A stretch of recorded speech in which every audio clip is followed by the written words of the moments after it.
Kita mulai ya. SQL security ya, SQL security yaitu keamanan web ya. Ini sangat penting eh, untuk menjaga keamanan data. Jadi ada beberapa yang membuatkan apa itu namanya?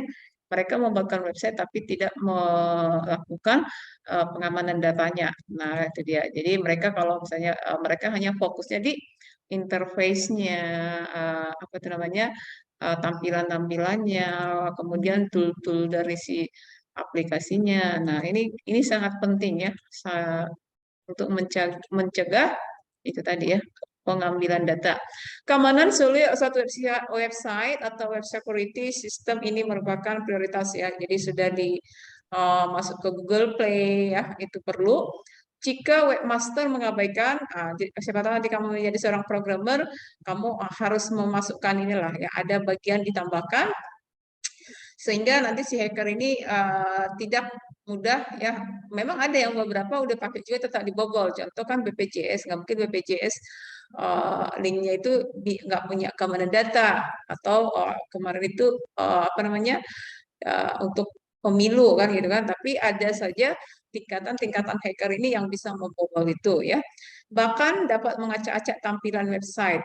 Misalnya contoh bisa satu tampilan hilang, satu form hilang atau hanya blank hitam contoh itu juga ya. Web injection ya, memasukkan kode tertentu pada web aplikasi. Bagaimana caranya si hacker ini bisa melakukan memporak-porandakan atau mengganggu, mengancam si website tadi? Ini yang mau kita bahas hari ini. Oke, hari ini dan minggu depan ya. Jadi kalau misalnya ada yang kamu agak tertarik dengan hacker ini tidak selalu jelek ya, bisa positif. Ketika kamu mau mempelajari bagaimana cara kerjanya, itu sudah oke, tapi jangan disalahgunakan.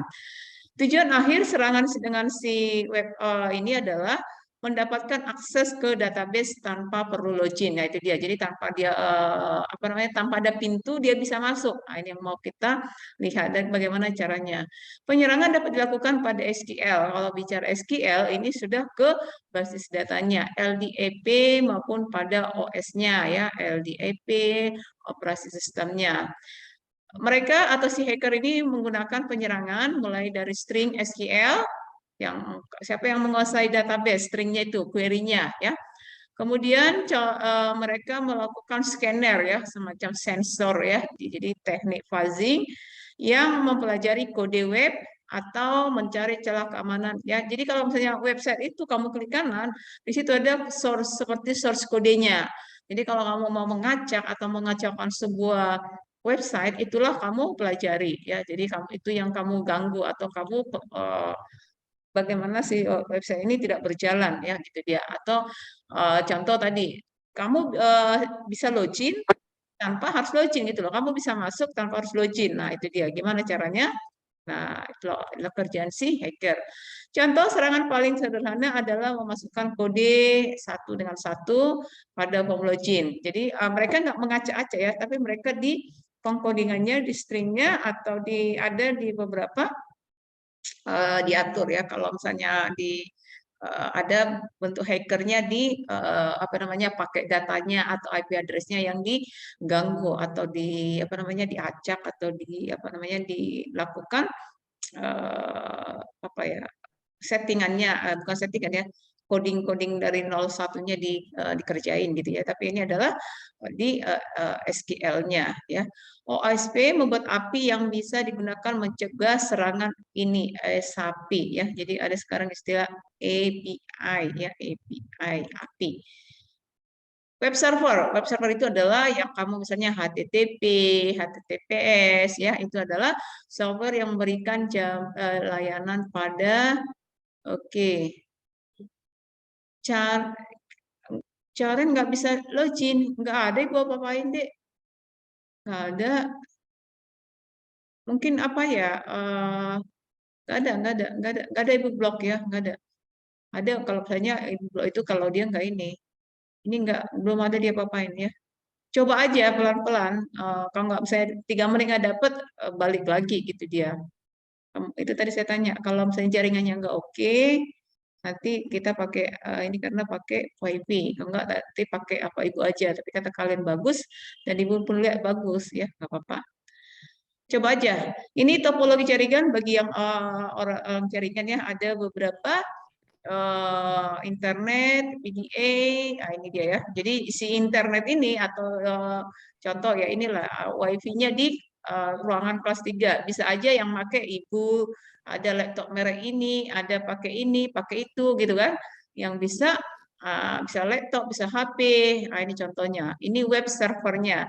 Web server inilah yang dilakukan ancaman atau gangguan. Bagaimanalah supaya si web server ini tidak bekerja sesuai dengan atau si hacker masuk tanpa login. Nah, itu dia.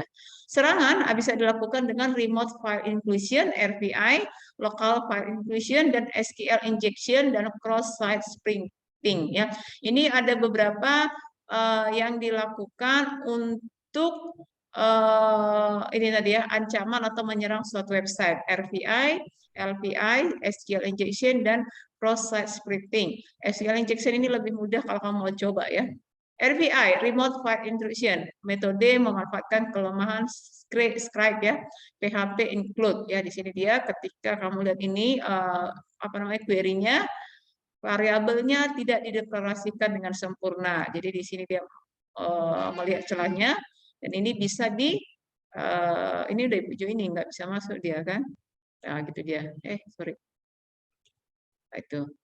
Kemudian LPI, metode memanfaatkan kelemahan script PHP include. Ini tadi menggunakan apa namanya RVI, ini LPI ya, ini LPI. Script PHP include. Masih ingat kami ya apa itu namanya struktur kalau query apa namanya pengkodingan pakai PHP. Apa script apa PHP? Ada yang masih ingat scriptnya? Situs persatuan sepak bola, kebobolan aksi hacking.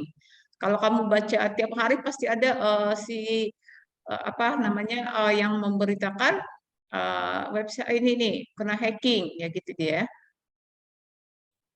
LPI memanfaatkan kelemahan script. Dengan LPI seorang attack menyerang ya. Jadi lain hacker, lain attacker. Attack itu menyerang, attacker itu orangnya, orang menyerang dengan menginkludkan file yang berada dalam server yang bersangkutan.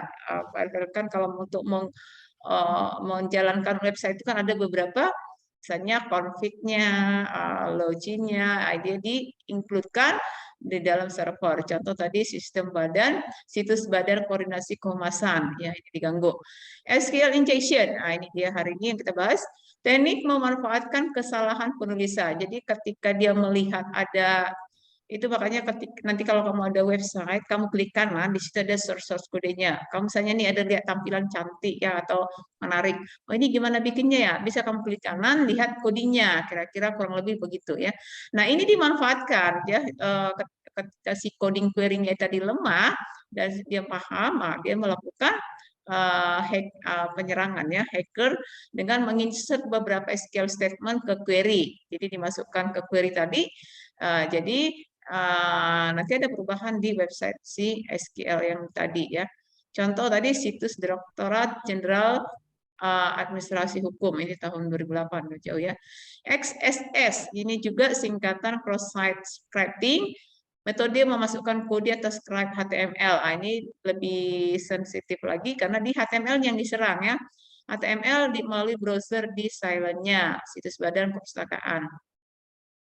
Nah, kalau kamu perhatikan ada website itu HTTP, ada HTTPS ya. Link HTTP, ada HTTPS. HTTP dasar komunikasi untuk World Wide Web, WWW, dengan kalau kita mau membuka website. Sisi silentnya adalah di sini port 80 ya. Ketika kamu membuat basis data yang menggunakan portnya di berapa. Contoh Kaskus dengan US gitu dia. Nah, ini contoh. Ini bisa dilihat ya apa saja yang sedang login ke website tersebut. Nah, ini dia ada beberapa. Jadi coding-codingnya seperti ini. Ini addressnya. Jadi kita dikenali oleh si hacker itu ya. usernya berdasarkan address-address yang ini adalah di local address dengan protokol di TCP. Ini yang asing ya. Nah, ini remote port. Nah, ini seperti ini. Gambar komputer kalian membuka port HTTP Hypertext Transfer Protocol. Nah, ini membuat aman. Dalam pencobaan ini ada 2 orang dalam satu jaringan. Bad guy. Ini bagaimana untuk membobol ya, maksudnya ini mana yang mana? Kamu yang mana? Yang bad guy atau nice guy?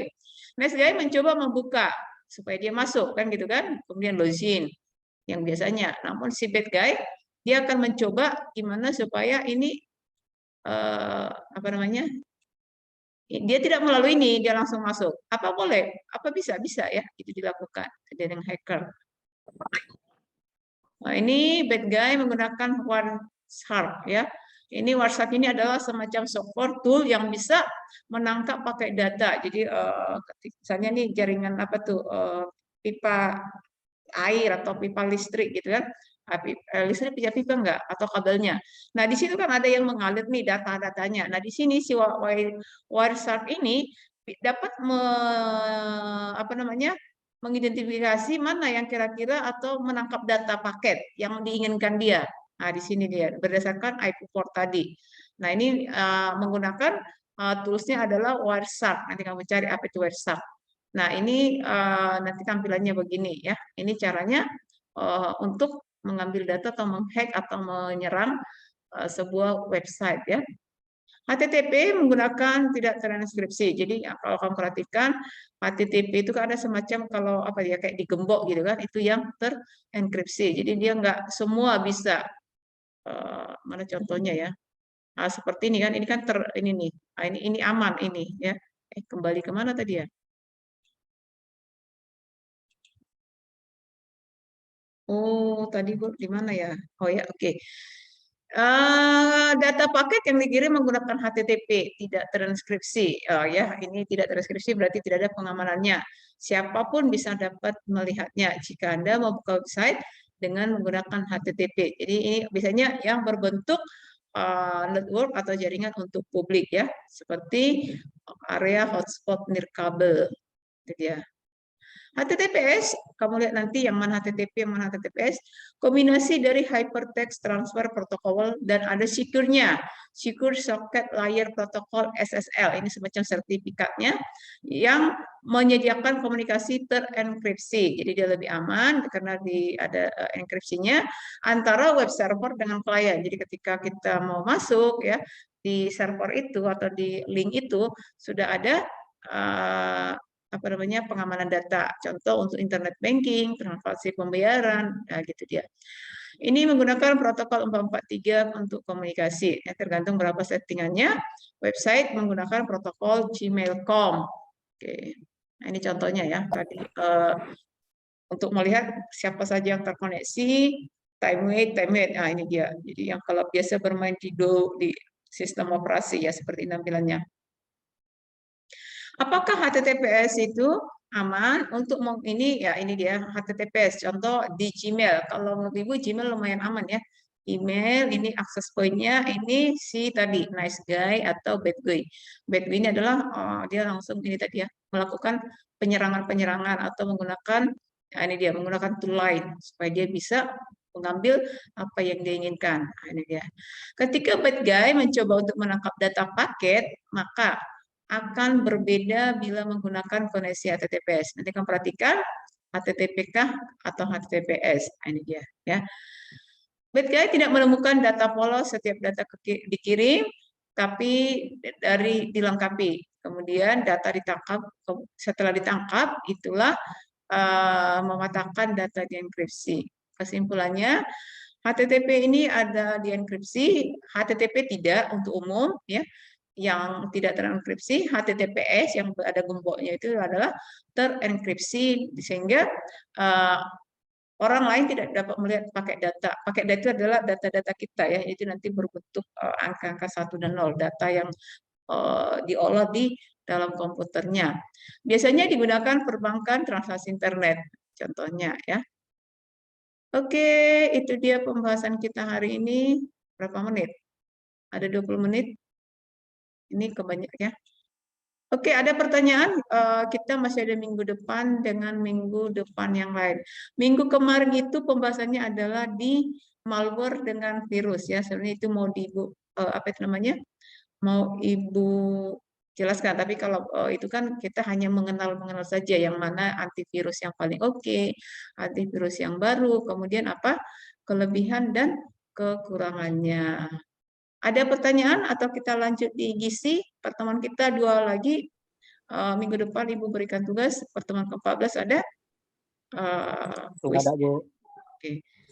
Ini Bu Ceren tidak Ceren ini Caren ya. Panggilnya siapa sih? Karen. Karen udah join belum? Karen. Gimana, Bu? Udah join Karen. Ceren. Sudah, Bu. Sudah. Oke. Kesalahan bukan pada Ibu ya. Kesalahan ada pada jaringan ya. Jaringannya tadi jalan-jalan. Ada pertanyaan supaya kamu ada yang masih di kampus? Nanda, Nurainisa, Putri, Risma? Ada, Bu, ini di kampus, Bu. Oke. Lagi jalan pulang, Ada, Bu. Oke, cukup sampai di sini. Nanti Bu kasih pertanyaan, kamu jawab sampai 20-40. Walaupun kamu ngapa-ngapain tetap terkoneksi ke gisinya ya. Jadi kamu tidak terbebani, Ibu pun tidak merasa apa? Bersalah. Nanti kamu naik motor apa gitu kan. Kamu sambil pegang-pegang HP kan enggak ini juga, ya kan? Oke, kalau begitu selamat malam, kita kembali ke gizi sampai 20. Malam, Bu.